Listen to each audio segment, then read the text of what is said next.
that, I'd like to invite on stage our esteemed sponsor for this evening, Colonel Alan Gollison, retired.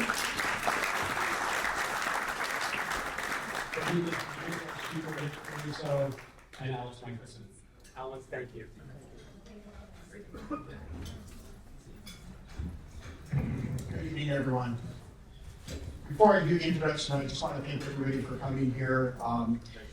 The reason why I wanted to sponsor this event, and obviously I enjoy being a member of the World Affairs Council and everything that we're doing. This is an offshoot of the General Petraeus event, a very successful event that we did in January. General Petraeus was signing books at the Barnes & Noble, there at the Grove in LA. And in advance of that, I said, well, we should have General Petraeus meet with Rick Caruso. And it was a great idea. We were able to make it happen. Rick's a very busy person, gave us 30 minutes. We ended up sitting there about an hour and 15 minutes. We almost made General Petraeus late for his interview with Elex Michaelson, which he was doing at that bookstore. So at that event, Rick said, well, what can I do to help this organization? And we said, we'd like you to come down to Orange County and do an event. So this is the birth of that. And so that was the reason why I said, sure, I'll be happy to sponsor this. And thank you, everybody, for coming at this wonderful location.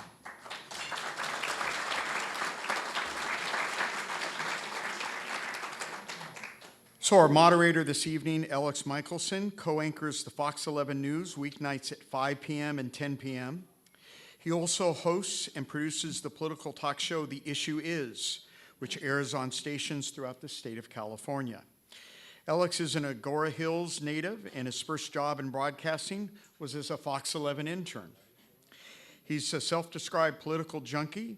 I have that in common with you, Elex, who has conducted one-on-one interviews with nearly every key political figure, including President Joe Biden, Vice President Kamala Harris, former President Donald Trump, Secretary of State Hillary Clinton, Governor Gavin Newsom, former Governor Jerry Brown, and former Governor Arnold Schwarzenegger, and more. I'm sure that is just a short list of Alex's interviews. Michaelson is the winner of 7 Emmys, 4 Golden Mics, and an LA Press Club Award for Outstanding Political Affairs Show.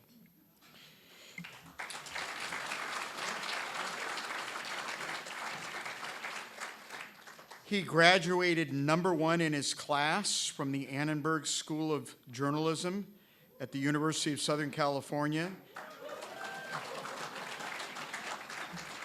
He earned summa cum laude and Phi Beta Kappa honors while picking up dual degrees in broadcast journalism and political science. Our esteemed honored guest, Rick Caruso, is a renowned business innovator, dedicated civic leader, and actively involved philanthropist. Mr. Caruso is the founder and executive chairman of Caruso Limited, one of the largest and most admired privately held real estate companies in the United States of America. His company has developed numerous high-end retail, hotel, and residential properties to include the Grove in Los Angeles, which is one of the highest grossing shopping and entertainment centers in the country. He also completed a recent development within the last several years of a Forbes 5-star resort hotel destination, the Rosewood Miramar Beach in beautiful Montecito, California, in Santa Barbara. Rick is heavily involved in his community, both philanthropically and on important boards, to include his selection in 2018 as the then chairman of the Board of Trustees at the University of Southern California, where he still continues to serve as a trustee. He donated $50 million to his law school alma mater, Pepperdine, which promptly renamed the law school the Rick J. Caruso School of Law. He also serves on boards for St. John's Hospital and the Ronald Reagan Presidential Library Foundation. Decades ago, Caruso was selected as the president of the LA Police Commission, where he led the effort to overhaul the Los Angeles Police Department, and he recruited William Bratton as the chief of police. Together, they reduced the city's crime rate to the lowest level in 50 years.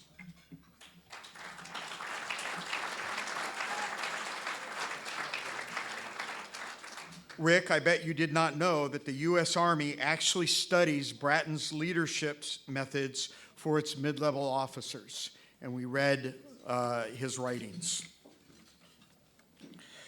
Rick, of course, ran for mayor of the city of Los Angeles in 2022, a race he nearly won, where he offered fresh and unique solutions to the intractable problems of homelessness and crime that all agree are at unprecedented levels in our city.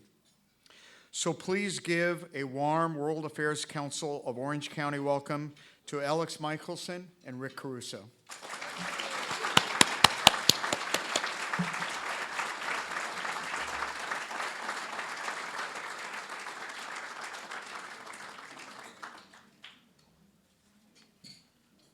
Welcome, everybody. Thank you so much for being here. And thank you for the honor of inviting me. Thank you to Colonel for that beautiful introduction.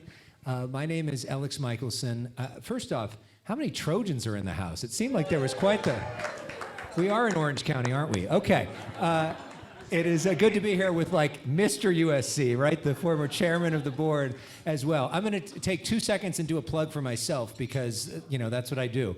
If you ever want to watch me, I'm on Fox 11 weeknights at 5, 6, and 10 p.m. And I host a show called The Issue Is, which airs on Friday nights at 10:30 and Sunday mornings at 9 a.m. Thank you very much. That's the end of the shameless plugging. Thank you for the clapping there. And of course, one of my favorite guests, and I'm not just saying that because he's sitting here, is Rick Caruso, who's got such a wealth of knowledge in so many different places, and we want to touch on a lot of it.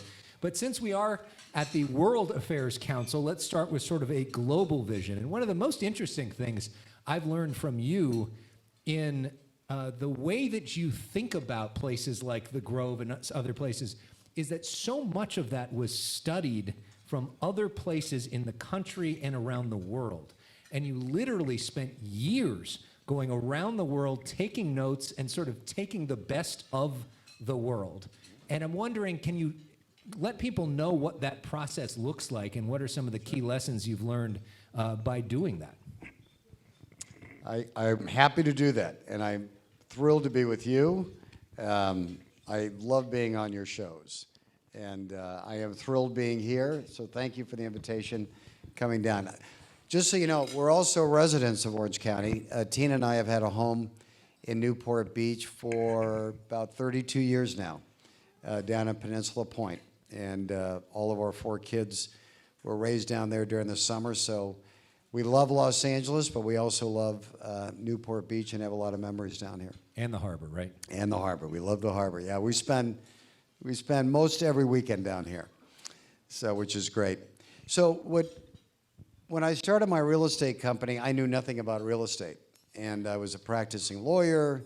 It's a whole long story about how I got into real estate, but what I felt strongly about was that there weren't places where people could just go and feel a sense of community, where they could gather, where they could have fun. And as a descendant of Italian grandparents, and my parents were first generation here, we spent a lot of time back in Italy, and I was always taken by the piazzas throughout Europe and Italy in particular, that as the sun went down, the piazza started filling up and people came out and there was a little bit of music and they'd have a glass of wine and the kids were running around.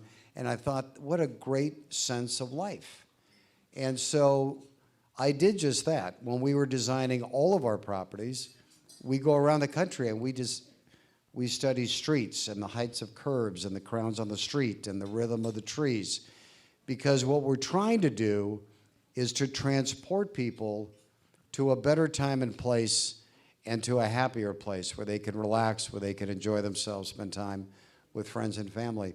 And by the way, I love to travel, so it's fun to do. And so we've learned a lot as we go around the world. I just got back from a trip with my family, and we learned a lot on that trip. I mean, can you talk about like the science of the street at the Grove? Okay. Charleston, South Carolina. That's that street. The main street in Charleston and I'm blanking on the name of it right now, but the main street in Charleston, the exact dimension building to building, curb to curb, is the Grove. And as I walked down that street, because we were going to do some two-story facades, is how does that feel, right? All of us have been in a place where you walk in and you either feel really comfortable or you feel sort of awkward, right? Depending on the scale of the space, the size of the space, whatever the case is. And that street had a very good feel to it. And so we patterned the Grove after that street. Now, the rhythm of the street lamps came out of Rush Street off of Michigan Avenue. The planters around the trees came off of Michigan Avenue. If you remember, all the trees have planters around them and flowers. So there's a lot of different cities and a lot of places. And Savannah, Georgia, Savannah inspired a lot of what you see at the Americana, along with Newberry Street in Boston inspired the Americana. So, yeah, anyway, it's fun. It's fun going around learning. And what are, in that travel, not only in other cities around the country, but around the world, have you learned or thought about governance, Right. observing that? That's a great question. You know, we just got back. We did a family trip. I was saying at dinner, we went London, Copenhagen. I've never been in Copenhagen. And then we went down to Europe along the seashore, which was great. How many people here have been to Copenhagen? Okay, I was mesmerized by Copenhagen. Clean, happy people. It is regarded as one of the happiest places in the world to live. In fact, the report just came out, and I think Vienna is the #1 city now in terms of happiness to live. But what was really remarkable about Copenhagen is the amount of people on bikes and the bike lanes that they have, which if you don't know what you're doing, my wife almost got killed. I grabbed her just in time. But what's remarkable is I couldn't find one bike lock of the thousands of bikes out because there's basically no crime. So the governance that they have there, the expectation that they have there, the culture that they have there is remarkable. And I think that leads to the sort of the happiness factor in Los Angeles and many parts of LA County, San Francisco, many big cities. You sort of walk around looking over your shoulder. There's a sense of anxiety being on the streets. There, 4 or 5 in the morning, people are just walking around. How do they do that? Well, you know, I can't tell you all the ways that they do it, but I can tell you this: it's not the way we're doing things. Yeah, and I don't mean to be like, you know, sort of cute about it, but you can't have a society where criminals are not held accountable. You can't decide we're not going to enforce laws. You know, you can't allow just blatantly this turnstile of somebody getting arrested and then coming out. Because what you do is you're setting up a culture. And I think culture is really important. And I will tell you, this is just like this microcosm example. I think there's an understanding when you come onto one of our properties, whether it's the Grove, the Americana, Palisades, you're going to be on your best behavior. There's a code of conduct. You walk in there, you now see our security. They're wearing sidearms. We changed a couple of years ago, so the sidearm is exposed. It's exposed for a reason. We're sending a signal. We're not going to tolerate misbehavior here. Okay, that's a culture. And the flip side of that culture is relax, have fun, enjoy yourself. You don't have to worry. The culture that we've adopted in Los Angeles is a culture of permissiveness where you're not held accountable. And I think that becomes this race to the bottom. And that's the cycle we're in now. And we got to cut that cycle because the future of that is really bad.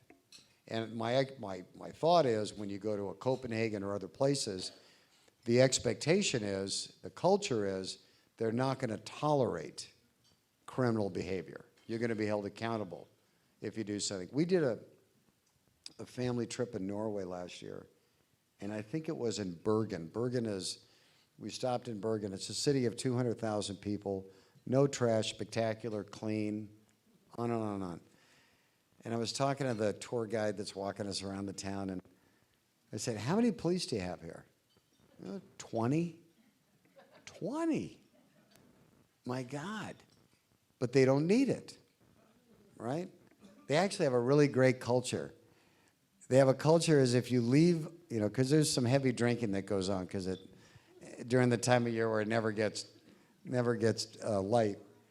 If they see somebody leaving a bar that's a little bit too intoxicated, the culture is you take them in and let them sleep it off. Now, I'm not quite sure we could do that in LA. Be an interesting house guest. But I think you have to set the tone and the culture, and I think you have to have high expectations. I mean, there was a moment during the campaign, which we sort of were reflecting on at dinner, when Karen Bass was on one of my shows, and she said, he's trying to make LA like the Grove. And I said to her, would that be so bad? Because it's clean, it's safe, people are happy, it's profitable. And she sort of walked it back a little bit. But under that premise, like if you were making LA or California more like the Grove, what lessons have you learned there that maybe could be implemented dealing with the real challenges of poverty and drug use and everything else that you see on the streets? Take the easy stuff. Streets are clean, sidewalks are clean, parks are clean, the quality of life increases. The challenges with the homeless, I think, are completely solvable. I wouldn't have run for mayor knowing how deep that problem was, and we spent an enormous amount of time studying it, had I not thought I could have solved the problem along with the right team. Because I wasn't going to go take a job that I was going to fail at. I didn't need to, right? I wanted to take a job that I knew was extremely challenging, but I knew, or I was confident, that I could fix the problem. And I still believe more than ever all of it is fixable. Now, let's go to some other cities. You look at Vienna. Vienna has no homeless problem because they have enough housing that they have built. And I think there's a huge percentage, I forget the number, 50, 60% of the people in Vienna are living in government-built style apartment or condos. It's pretty remarkable. It seems to be working. Finland has a policy of housing first. It's something I talked about in the campaign. I didn't know Finland had it. That they're constantly building enough housing so there aren't people living on the streets. So one of the things we've got to do in this region is build more housing. And we've got to get rid of all the red tape, get some elected officials with some backbone, and start building housing, not only for the homeless, for the workforce. We can't, in Los Angeles, and I'm sure down here is the same, our police, our fire, and our teachers cannot afford to live in the areas that they serve. And I think that's a disgrace. And we have to make that a priority. I mean, yes, we do. We have heard so many people, though, say that. Yeah. The state is spending $24 billion on homelessness, and the problem has gotten worse. There is so little trust in officials to do anything because every time we give them more money, the problem gets worse. So what could actually be done differently and to actually make a difference? What's the issue? What's the logjam? It's good leadership. It's just good leadership at making good decisions and surrounding yourself with smart people. There's just no way you can say that California or Los Angeles or San Francisco are doomed to fail. You just can't say that. And it's no different than when I was president of the police commission and I brought in Bill Bratton, crime was at an all-time high. The police force was an all-time low. Not as low as it is today in LA, but an all-time low. We had more people leaving the police department than were joining the academy. It was a mess. The change of leadership, the change of policies, and it wasn't just Bill, it was who we surrounded Bill with, changed the trajectory of Los Angeles.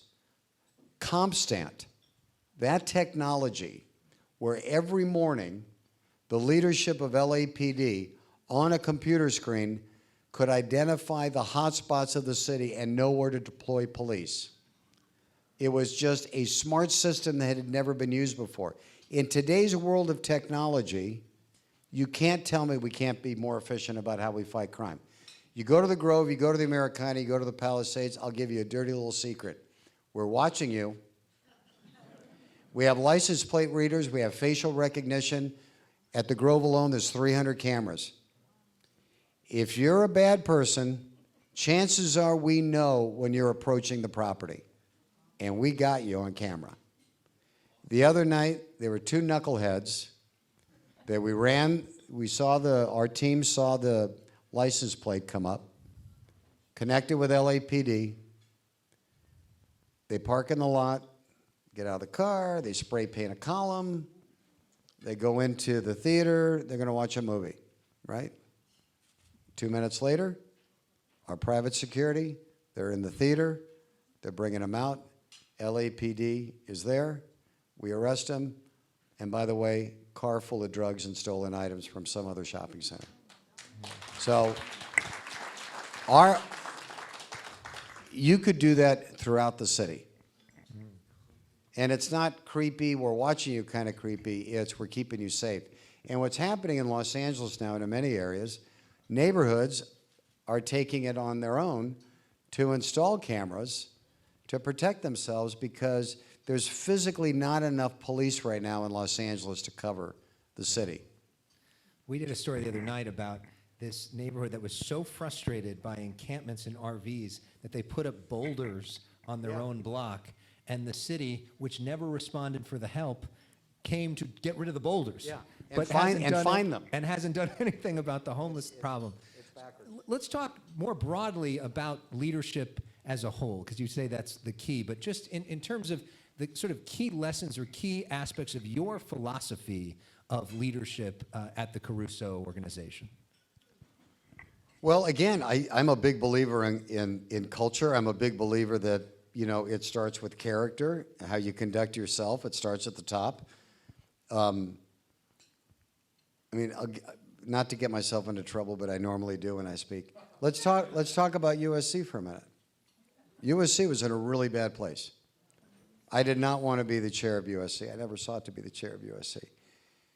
At the time that Tyndall news broke out, at the time that Nikias was being heavily covered in the LA Times for everything that was going on. At the time, Max Nikias. Yeah, the president at the time. It was chaos.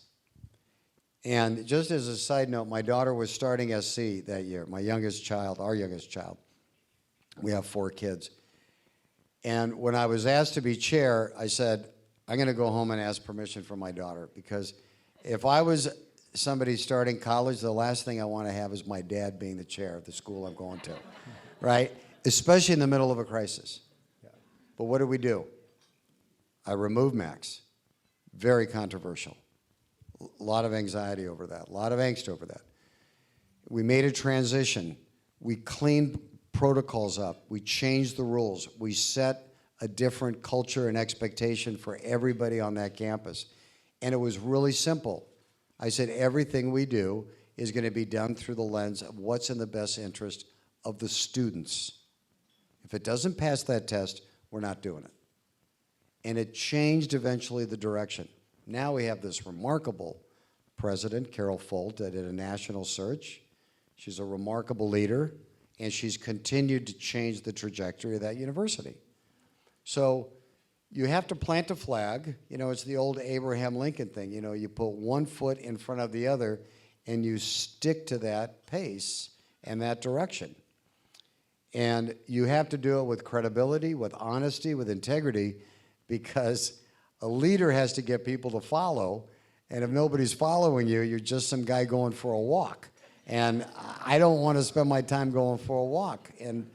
But there's this, I think there's just this natural instinct that good leaders have to bring people together, to get people smarter than they are together, to break down problems to their simplest forms, right?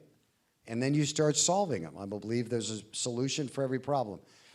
Go back to homelessness in the state of California. Your point, $20 billion, $30 billion spent. What everybody, we should all be so upset about that. That's our money, right? And it's done nothing. And we should be holding people accountable. But what happens? People don't vote. And then the cycle continues. You brought up your daughter. Yeah. Family is so important to you Yeah. and such an important part of your operating philosophy.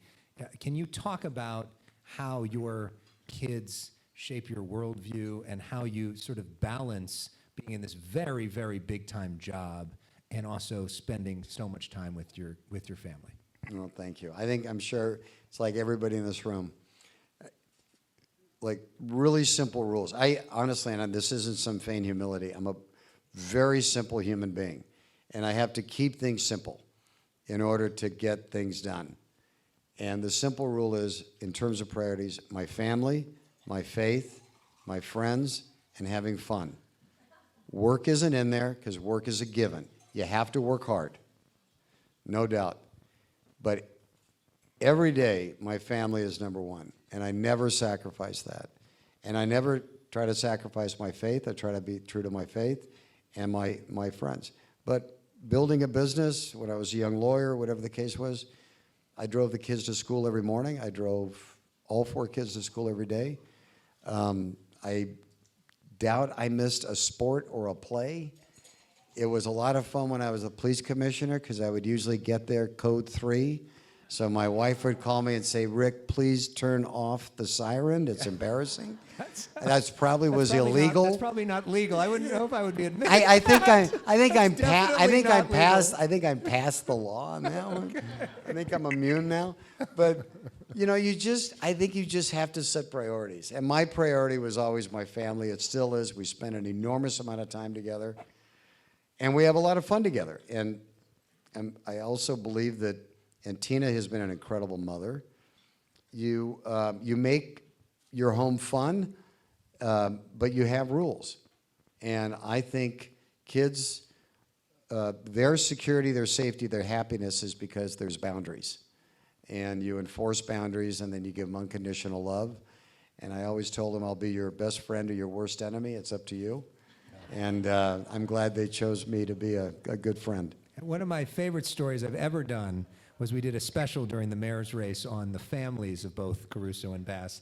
I had the chance to sit down with your kids. Great interview. And it really was really moving. And by the way, if anybody's in the mood for a new bathing suit, or for you or for your daughter, Gigi Caruso has a great line that's out as well. Young entrepreneur. Yeah. Some questions from the audience. Dean asks, with regard to the student protests, how would you have responded if you were mayor? Oh, you don't allow it. You don't allow it at all? You're talking about the encampments on the campuses or the protests? Well, I guess let me- the question was broad, but you can take it however I'll you take want. it either way. Yeah. Everybody's got a First Amendment right. We have to respect it. I believe that your First Amendment right becomes qualified the minute it turns to hate speech, the minute it makes somebody feel unsafe, the minute it violates somebody else's personal rights. So there's that fine balance. Protest, march, all of that, fine. Violence, not tolerated.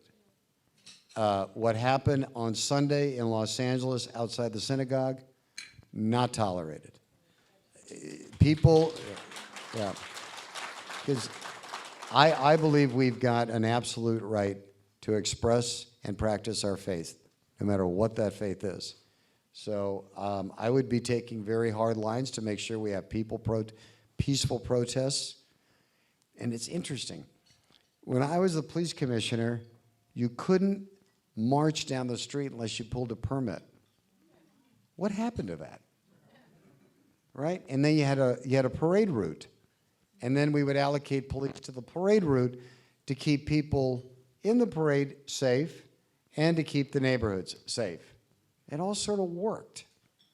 And now there's none of that. And that goes back to this cycle that you start going down this very bad route. The encampments, you saw what we did at SC, and I think Carol handled it very well.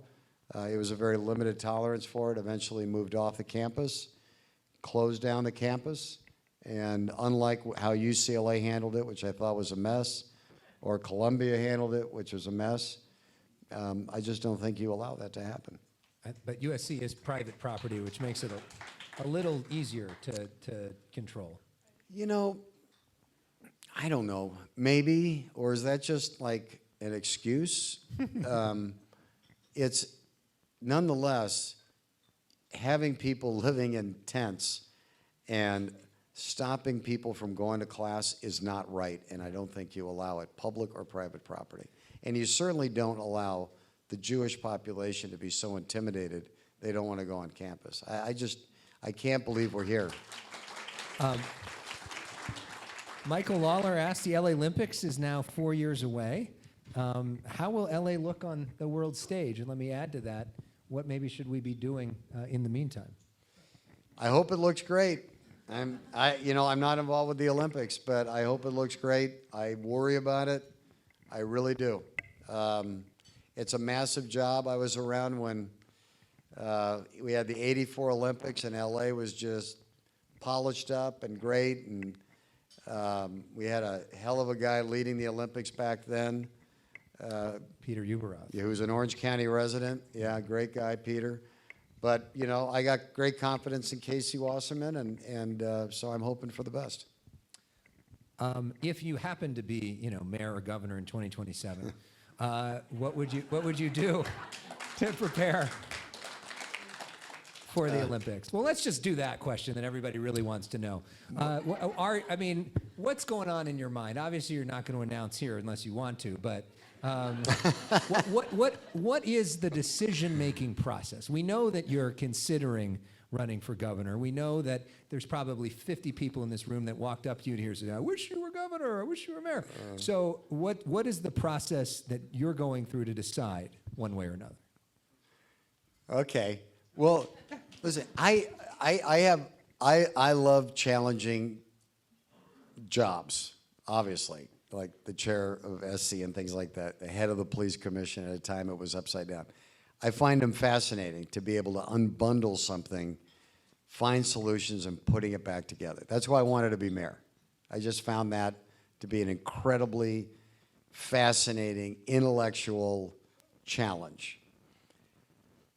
If somebody said to me, we'll give you the job to be governor, here's the job, go do it for 4 years like they did at SC to be chair. In spite of it being an incredibly difficult job, I would take it. I think it'd be a fascinating, rewarding job to be able to do something good like that. I mean, what an honor that would be, because I think public service is like one of the highest forms of service there is, right? What I have to analyze is there a path? Is it winnable? All of those kind of things. And when I ran for mayor, we thought we had a really good path, a very good path. What we didn't expect, we were talking about at the table, the last question I asked my campaign team, A. Smith, legendary guy, his whole team, is Washington going to get involved in this race? No way. They never have for the mayor of LA, and they've got to protect their congressional seats. That's where they're going to be focused. And lo and behold, when the race is tied, here comes President Biden. Here comes Harris. Here comes Nancy Pelosi, Bernie Sanders. And at the end, when it was still tied, here comes Obama. And that was like 10 days before the election, something like that. So part of it is, and I think for all of us to think about, just in terms of where we want our country, where we want our state, where we want our county, can you break down the establishment so that other people actually run and can do a good job that maybe aren't just the career politicians? And I'm a big believer in that. And I don't know how you do that, right? But I think it would be wonderful if we had more people running for office that actually weren't career politicians and brought practical, real experience from running a business or whatever they're doing, or running a nonprofit, or whatever the case may be, managerial experience into political offices. So I just got to think, I don't know if there's a path. I haven't spent a lot of time thinking about it. Am I intrigued by it? Sure, because I love public service, but I don't know. I really don't know as I sit here today. So that answer is you want to do it, you just don't know if there's a path. I'd like to do it because I like public service. Now, do I want to be away from my family in Sacramento? No. I don't like that idea. You probably could get a plane, right? Yeah, all right. Well, Tina told me she's not moving.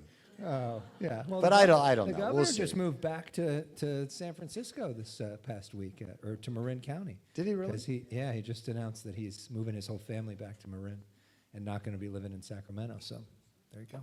Well, there you go. Arnold did it. He lived in Brentwood. Arnold commuted. Yeah, Yeah. Arnold did the commute. Yeah. Yeah. Well, Okay. we'll see. We'll see. I'm a really happy private citizen. Let me tell you that. That's the biggest challenge. Did you I'm a happy dad, happy husband, happy business person, happy private citizen. did you ask A. Smith for some of that money back after Oh my his God. advice was Wouldn't so that have right? been nice? Yeah. Yeah. All right, we'll go back to these questions, which are almost as Okay. exciting.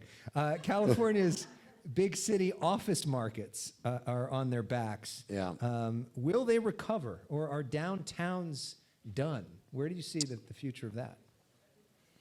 I don't think anything is ever done, right? I don't think things are that finite. So let me just tell you quickly. You go to downtown LA, downtown LA is devastated. 30-40% vacancy rates.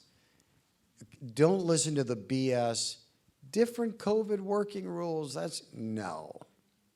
It's because there's so much homeless, so much crime. People do not want to go to downtown to work. Century City is on fire.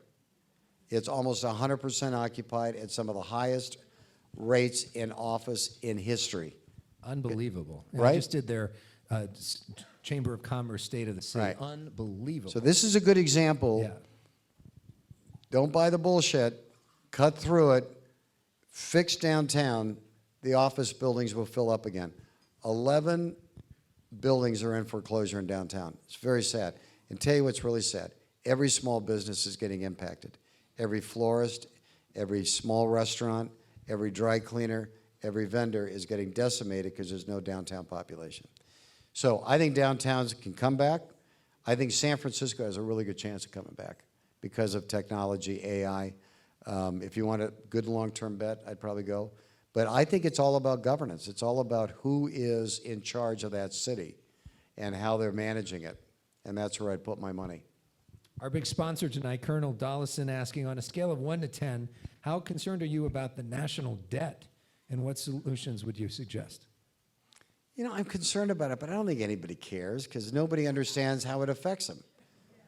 But I do think we pump way too much money in the economy, and we're paying the price. It's inflationary, and that's why we have inflation. I mean, that's like economics 101 at USC. And so it's got to work through. I mean, we've got consumer, let me tell you, on our properties, we're going to have our best year ever.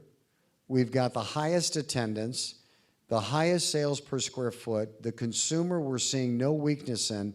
It blows my mind. Now, I think we're benefiting from, we're creating safe and happy environments and people are gravitating to it. But also the consumer has a lot of money.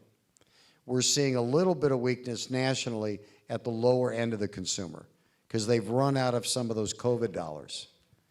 But above that, there's a lot of money. So I think the economy is very strong. I think the stock market's going to continue to grow.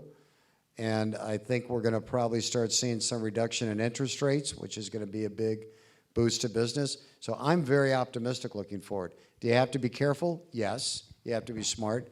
But I think we're living in a very uniquely good time right now. Do you think the consumer has a lot of money or the rich consumer has a lot of money? Because we see extraordinary income inequality Yeah. in the streets, especially of Los Angeles, sometimes just blocks away from each other. Right, and that's what I'm saying. The lower end of the scale is starting to struggle. We're certainly starting to see that. The upper end of the scale, especially the top of the scale, more money than there's ever been. Yeah. I mean, obsessively large amounts of money. Speaking of, But, oh, go ahead, go ahead, no, go ahead. I didn't mean to stop you. Speaking of money, Paul Vann says, who is pocketing all the money on homelessness? Do you know how many people have their fingers into this dough?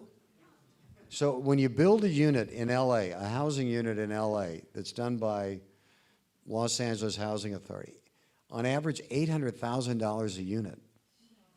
Is that incredible? So everything has to be union wage, everything has to be this, everything has to be that, the permitting process, all of that stuff.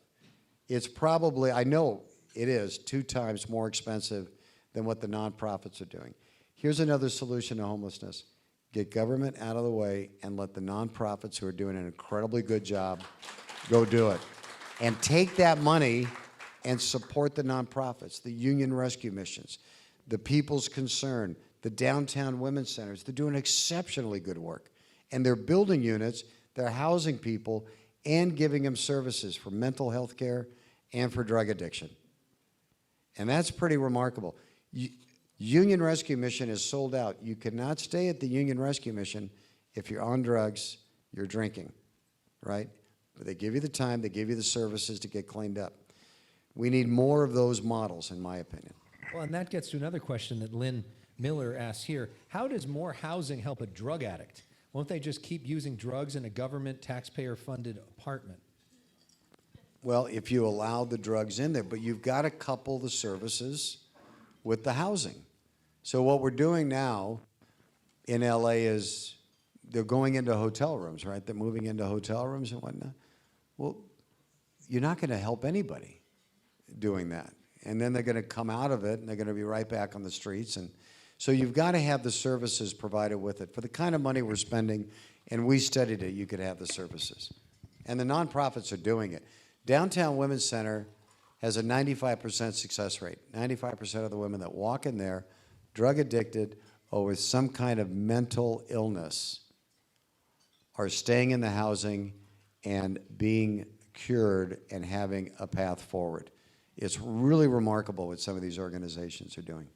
I like this next question. Barry Butloff writes, if you were to start over again today with a small sum of money, what would you do?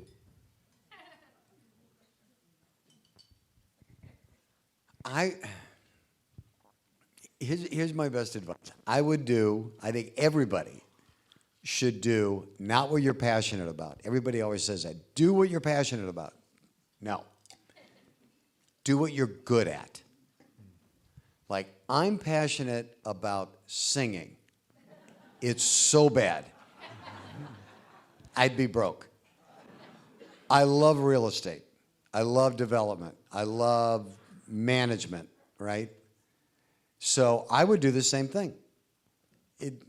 But I would do it differently because the world is differently because of how you could adopt AI or technology or different things. But the basic thing that I love is enriching somebody's life.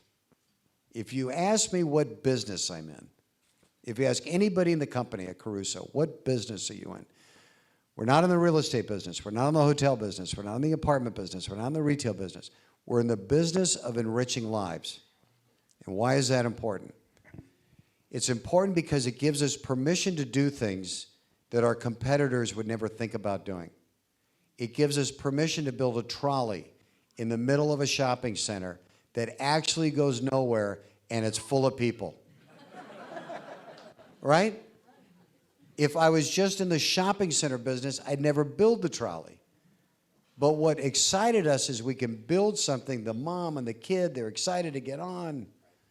It makes it happy, it's fun. So do something that you're good at. And for me, I get this psychic reward, I think all of us do in our company, to watch people enjoying themselves on our property. And that's this fuel we get. And it just continues to have us grow. So I do the same thing. In terms of trends going forward, any businesses coming to Orange County? My business? Yeah. Like a shot? No, you know why? I love Orange County. I was on the Irvine Company board for many, many, many, many years. And I felt strongly as being a board member for the Irvine Company and my loyalty to Don Bren, I would never build anything that would even seem to be competitive. I just don't think that is morally the right thing to do.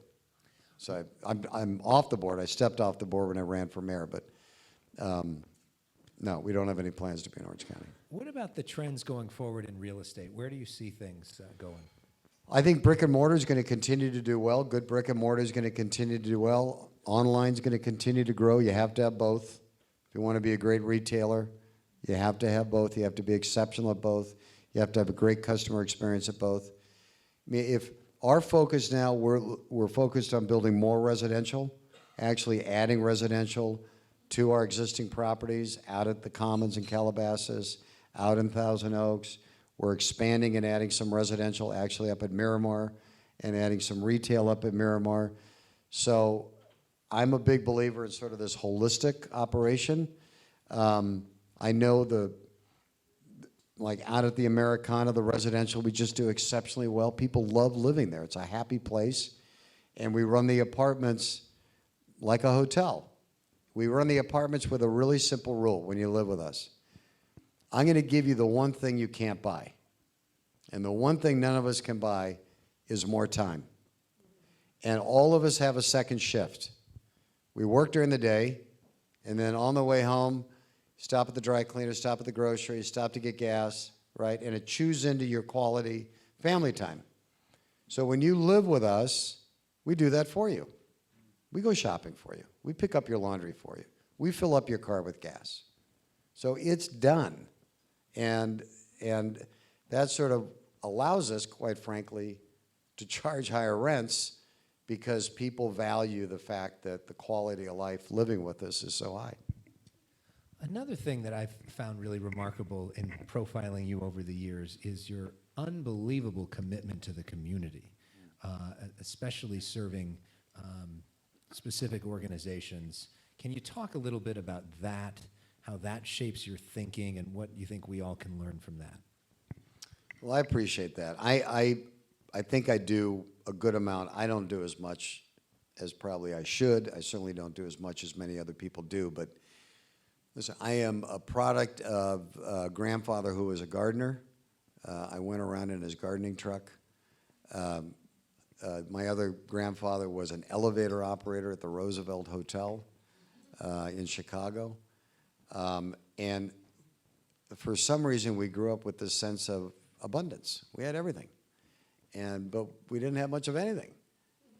But there was always this rule at both of the homes, everybody's welcome. The neighbor's welcome to come for dinner. Everybody's welcome. And it was always to give back, that there were people that needed help to give back. That's the way we were raised. And so Tina and I have just been very focused over the last 30 years to give back to families, and particularly kids that are at or below the poverty line, kids that are living in Los Angeles and Watts and Nickerson Gardens. They're the poorest of the poor. The average household income down there is $10,000 to $15,000 a year. You can imagine what that's like. The kids are sleeping on the floor because bullets can come through at night because of the gangs in the area. And we support organizations that are putting them through school. I think we now have 300 kids that have been on full scholarship all the way from third grade through college. And we've got kids at Harvard and Stanford and Columbia and USC and UCLA. And it's just inspiring, as you know, because you've been down there with me. And you see these kids, boy, you give them a chance and they go. And we marry them up with an LAPD officer who becomes their mentor. Make sure they go to class, make sure they get their homework done, make sure they have safe passage to get to school. And we support the families. Most of them is just a single mom that's raising them. We support an organization, Para Los Niños, in the middle of Skid Row. And that school supports kids from 6 months to 5 years old. And those families are all working poor. And if they weren't there, they'd be on the streets. And those kids would be on the streets. And they do a remarkable business. I drove down Skid Row yesterday on my way to a meeting with Kayla. I think did you drive down Skid Row also, going to that meeting? Never been worse. If you haven't been to Skid Row in downtown Los Angeles, drive down. 2 minutes from City Hall, right under where all our leadership is at, where the county leadership is at, the city leadership is at. It is now bleeded into the streets. People strewn out, passed out, tents on top of tents, trash piled up. Something like 8 or 10 tons of trash a day get picked up just in the Skid Row area. 5 people a day die in Skid Row.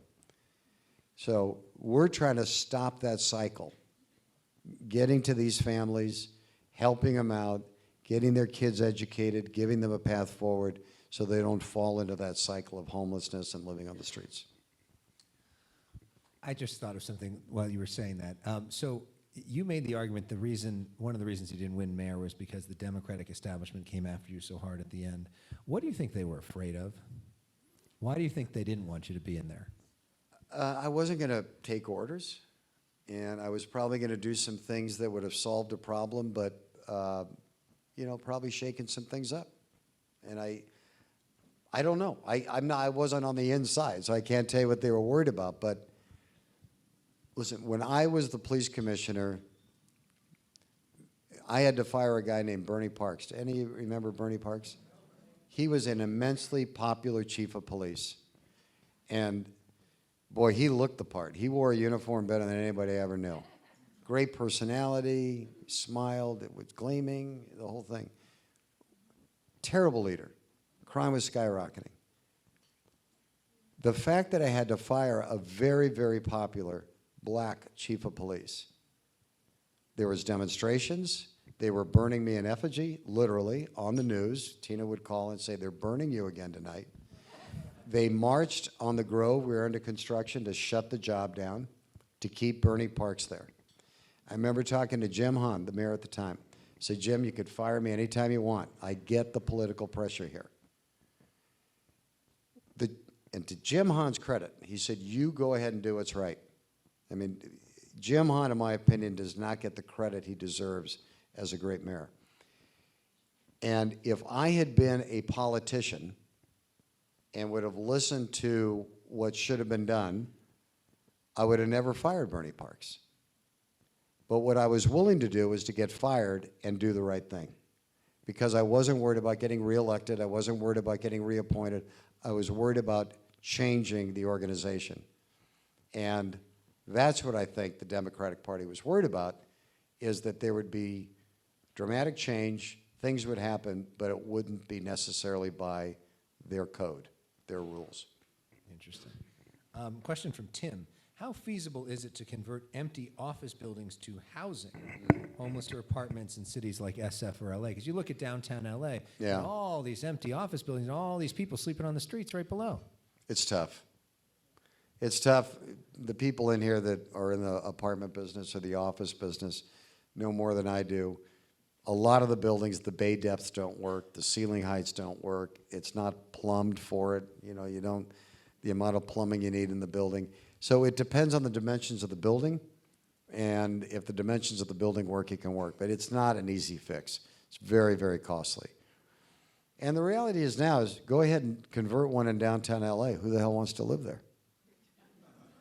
All right, until you clean it up, you're not going to have a market for it. Well, look at the 2 towers we got with the graffiti. Mm-hmm. How about that? Have you guys seen that? Graffiti towers. People are living in it now. Now I heard last night there's 2 different rival gangs, one in one tower, one in the other tower. So you talk about culture. One of the questions here, how do you change a culture in order to address crime, et cetera? We're a multicultural community, and you have all those other, you have all the history, you have all the unions, you have everything else. How do you change the culture? Well, you respect everybody's culture. You respect everybody's background. You respect everybody's ethnicity. Culture I'm talking about are rules of the road. And again, just using Bill Bratton as an example, the union did not want Bill Bratton, the police union. They were horrified. And they were putting a lot of pressure on me to select somebody who was internal of LAPD. And we had some good people, but they weren't Bill Bratton. And I needed a real game changer, somebody who could have the experience to really move the needle in Los Angeles and do it quickly.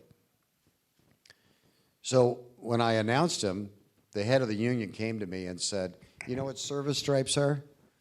You see an officer, you'll see the stripes. Okay, every stripe means 5 years. And so the head of the union said to me, we're not going to allow Bratton to wear service stripes because he's not LAPD. I said, whoa. He was a cop in Boston for 30 years. He gets his service stripes. And we had a battle over that.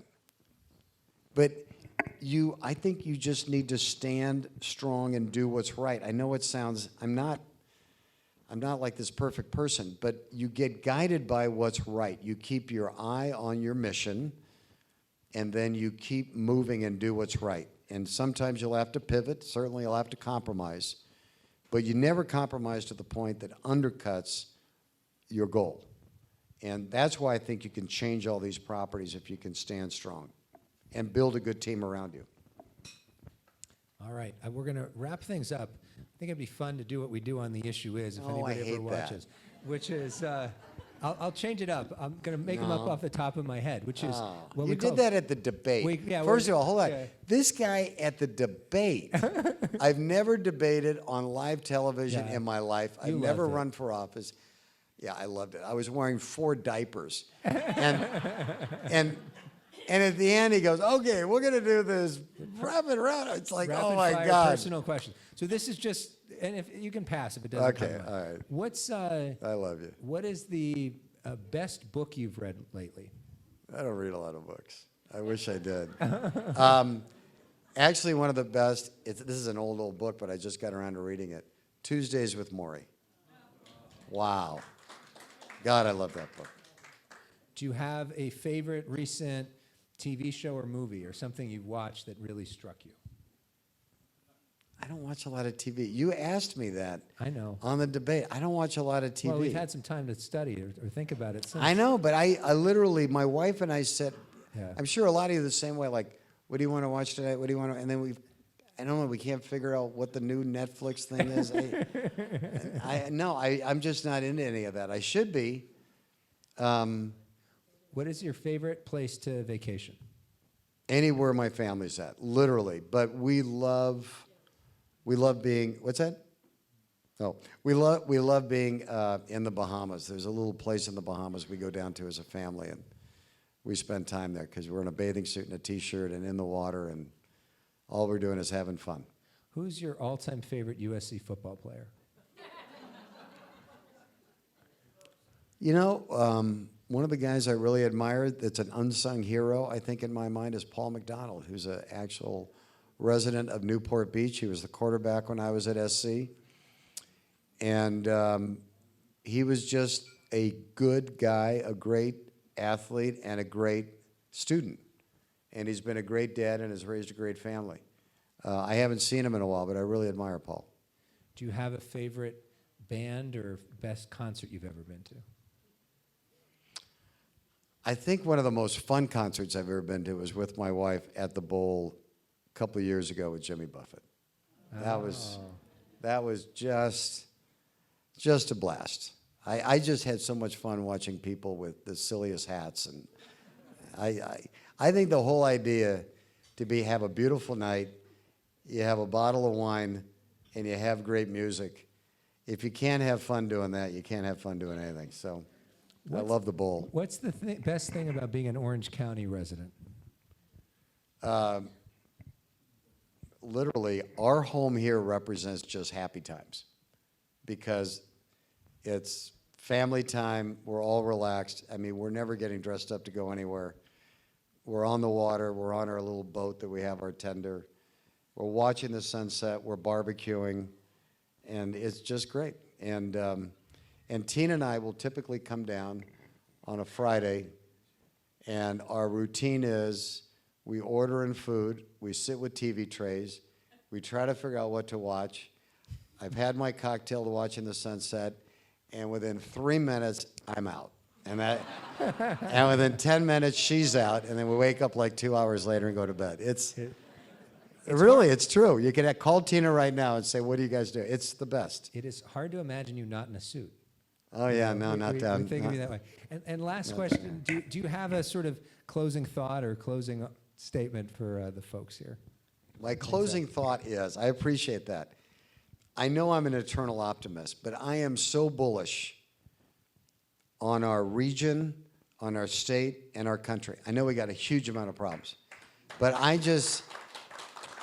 going around Europe again, I love being in London, I love being in Copenhagen. There's so many things you just love about it, right? And the great Italian cities, and there's nothing like this place.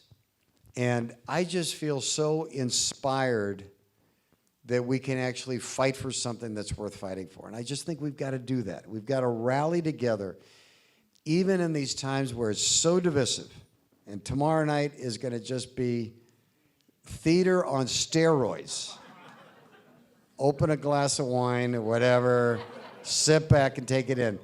But let's all fight for it, because one of the many things I love about Newport Beach is when I go down to the end of my dock, we're down at Peninsula Point, and I look down the harbor, every single home is flying an American flag. And we should all be doing that. I love that. Well, Rick Caruso, what a treat. By the way, tomorrow night, shameless plug, I'll end with this. We will have live coverage of the debate on Channel 11, and then we're doing a special live edition of The Issue Is right afterwards with John Cobalt from KFI. Chris Matthews is going to be on the show from Hardball, my pal Melanie Mason from Politico. So watch the debate. You can watch us right afterwards. It's going to be a lot of fun right after on Fox 11. Rick Caruso, ladies and gentlemen. Give it up.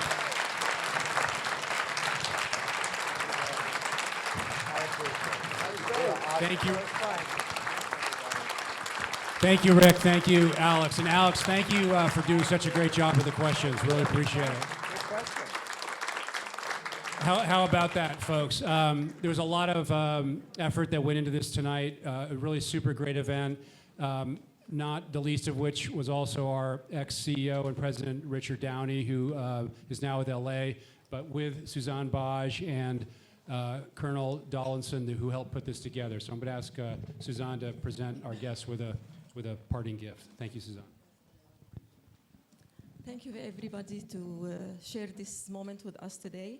On behalf of our World Affairs Council of Orange County, it is our honor to present this token of appreciation to Rick Caruso for his insightful and inspiring contribution to our event. His perspective has enriched our discussions on global affairs, and we thank him for sharing his time and expertise with us tonight. Please join me in applauding Rick Caruso.